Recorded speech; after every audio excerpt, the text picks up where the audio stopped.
As a historian of Texas football and gatekeeper of all things that have occurred over the last 3 decades in the modern history of Texas football recruiting, it's impossible to view the recruitment of New Orleans Isidore Newman quarterback Arch Manning through the lens of a normal recruitment because it's so much more than that. On one hand, yes, it's a recruitment of the nation's number one overall prospect, full of the peaks and valleys that one would expect from a prospect that's viewed as the holy grail of recruiting centerpieces for the likes of Alabama, Georgia, Clemson, and yes, the University of Texas. Yet his story is also part railroad robbery, something that is straight out of a novel or movie about the infamous train robber Jesse James. You can't tell the story of Manning without acknowledging that the outcome of his recruitment is one of the most unlikely recruiting thefts in the history of college football. On paper, it doesn't even make sense that it unfolded in such a way that a head coach of a 5-7 program that missed a bowl game 7 months before Manning made his announcement was able to come in and steal the nation's most sought after prospect with the giants of the sport. Programs that have won almost all of the national championships from the last decade in the sport, breathing down his neck and selling him on the idea of becoming the most famous quarterbacking gunslinger that any of those programs have ever produced. The end result is a story that won't just be remembered for truly launching the Steve Sarkisian era at Texas in earnest and sending it into the stratosphere as much as it will forever be realized as one of the most important moments of a storied University of Texas football program in the last 50 years. Yet, before we get too focused on the decision that seems sure to determine the direction of the Texas football program for the rest of this decade, we must start at the beginning when the Longhorns seemed like nothing more than a long shot to the rest of the nation. Texas Longhorns are in the midst of a season that might just see them climb the Big 12 mountaintop after the destruction of Oklahoma in the Cotton Bowl. Quinn Ewers has arrived. Arch Manning is on the way. There's no better place to follow the future than on orangebloods.com and the Orange Bloods Texas football channel on YouTube. For the Longhorns, the story began really more than 20 years ago when Arch's infamous uncle Eli was in the middle of his own recruitment as a lauded high school football prospect and seemed poised to choose between Texas and Ole Miss.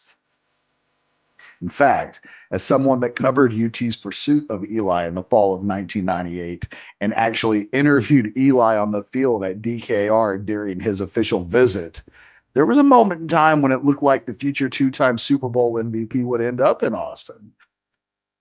There's probably an alternative universe out there where Eli actually became the first Manning quarterback to attend Texas.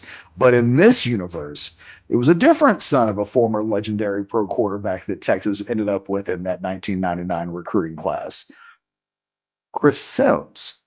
As fate would have it, Sims selected Texas over Tennessee, which helped steer Eli Manning into a commitment to Ole Miss.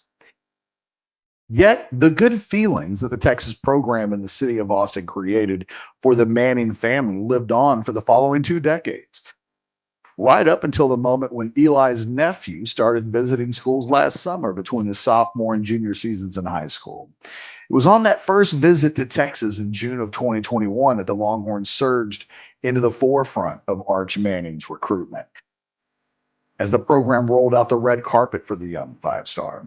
One of the largest modern cities in America officially went gaga for Manning that weekend, treated him like the Beatles when they first came to the U.S. in 1963.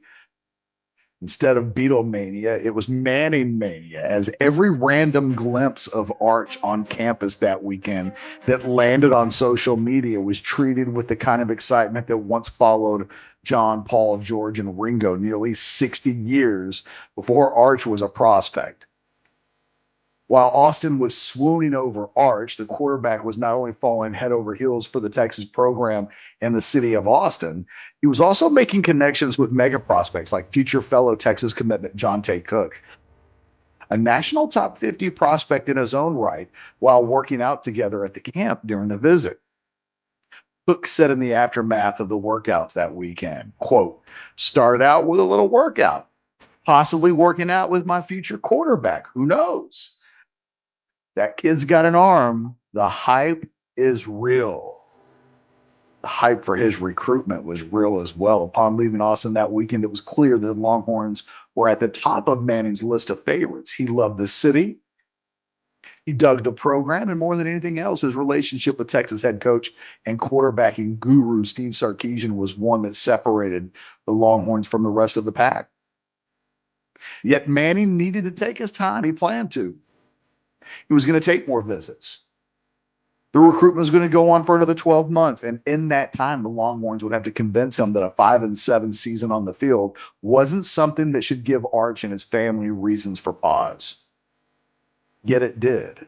How could it not? They're in the midst of a historic 6-game losing streak in the middle of the 2021 season. One source very close to Arch admitted to Orange Bloods that the losing was having an impact on how the Manning family perceived the project that Texas was selling. At the time, it's probably a bridge too far to say that the situation felt bleak, but it definitely felt unlikely. This is where credit to Sarkisian and his staff cannot be understated. They just kept chipping away and chipping away and chipping away.